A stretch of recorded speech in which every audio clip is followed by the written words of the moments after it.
සුබ උදෑසනක් සුබ දවසක් මගේ ආදරණීය ඔබ සැමටම. අද මගේ හරිත දිනපොතේ සිව්වැනි පිටුව දිගහැරෙන්නේ අඳුරු පැහැයෙනි. මගේ මේ හරිත ගමනේ හොඳම මිතුරියක් වූ, මට සෙවණක් වුණු, මට හැම වෙලේම අත්පලක් වූ මගේ ආදර මිතුරියගේ නොසිතුණු, අපි කවුරුවත් නොපෙතූ වෙලාවක සිදුවෙච්ච හදිසි වියෝව සමගයි.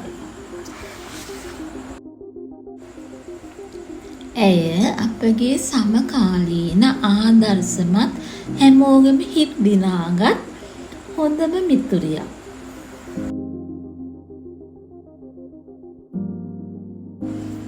ඇය ආදරණීය ගුරුමවක් විදිහට දරුවන්ට අයනු ආයනු කියාදී අකුරු කරපු හැටි අදත් මට සිහි වෙනවා. එතුමියගෙන් බුද්ධපුත්තු ස්වාමින් වහන්සේලා, රාජ්‍යංශේ හා පෞද්ගලිකංශේ විවිධ තනතුරු හොබවන්නන්, විවිධ දේශවල රැකියාවල නියුතු අය, ව්‍යාපාරිකයින්, රාජ්‍ය තන්ත්‍රයේ ඉහළ වගකීම් දරන්නන් පවා එතුමියගේ මඟ පෙන්වීමෙන් බිහිවී තියෙනවා.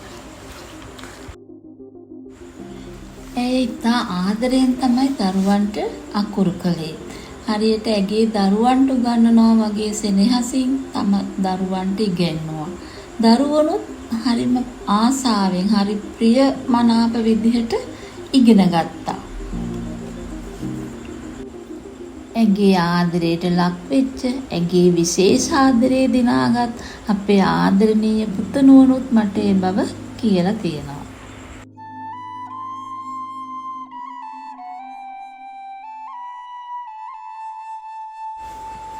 ඉතින් මේ හරිත ගමනේදී මට ඇය බොහෝ විදිහට බොහෝසේ උදව් කරලා තියෙනවා.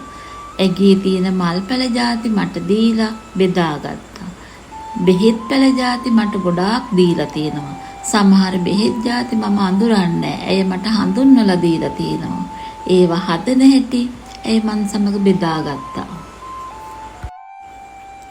මේ යොහුඹ කුසුම් කියන මල් ಜಾතිය මගේ මිතුරියගේ ගෙදර මේක ගොඩක් තිබුණා. මිතුරිය මේ මල් ಜಾතිය එයාගේ නෑදෑ කෙනෙකුටත් දීලා තිබුණා. ඒ අක්කා තමයි මට දුන්නේ පැල දෙකක් පැල කරලා. මම ඒ පැලේ ගේ ළඟම පැල කළා. දැන් ඒක මේ විදිහට තමයි තියෙන්නේ. ඉතින් මට දැන් මේ මල් ගහ දකිද්දි මගේ මිතුරියව හැමතිස්සෙම මතක් වෙනවා. ඉතින් මීට අමතරව මට වෙනත් මල් ಜಾති දීලා තියෙනවා, ලස්සන වෙනත් මල් ಜಾති.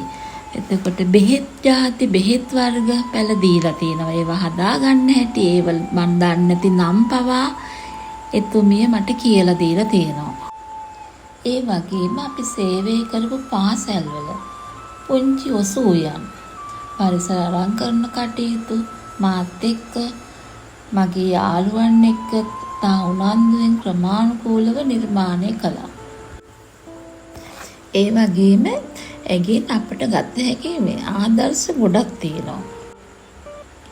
ඇය ඉතා කරුණාවන්ත, ආදරණීය, සුහදශීලී, ශක්තිමත් මිතුරියක්.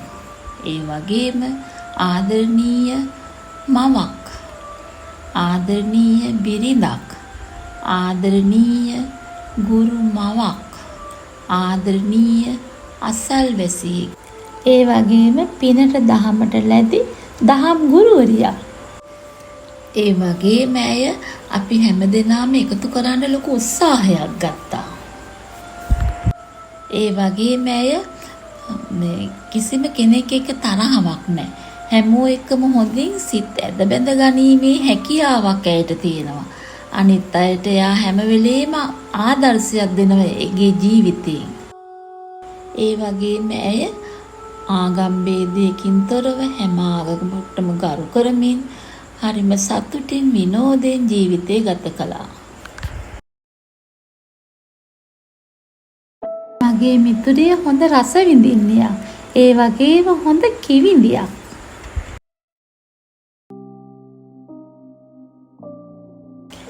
ඒ වගේම අපි සේවය කළ පාසලේ සිටි ගුරු සහෝදර සහෝදරයන් එකතු කළේ ඇයයි. ඒ නිසා අපි හැමෝම එකට එකතු වුණා. අදහස් සුවමාරු කරගත්ත. අපි සුබ පැතුවා. අපි හොඳ sannivedanayak ලබා ගත්තා. ඒ අතින් ඇය හොඳ sannivedikaවක්.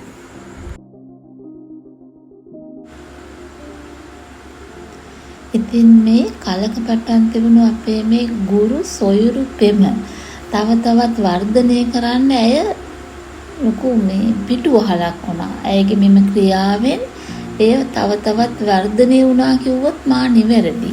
මිතුරියගේ වියෝවීම පිළිබඳ අපේ ගුරු සහෝදර සහෝදරියන් අපේ සමූහයට එක්කල වදන් බොහෝමයයි.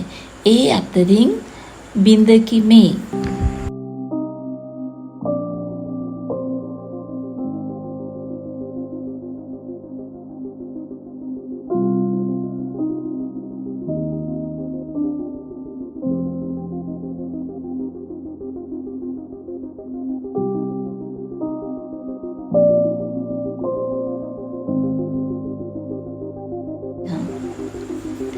ඉතින් මගේ මේ YouTube channel එකේ පළවෙනි වීඩියෝ එක දැකලා ඒ සතුටු වුණා. ඉතින් මගේ මේ පළවෙනි වීඩියෝ එක සඳහා ඇය කවියක් නිර්මාණය කර අදහස් බෙදා ගන්නට හිටියත් ඇගේ අසනීප තත්ත්වය නිසා ඇයට ඒක කිරීමට නොහැකි වුණා.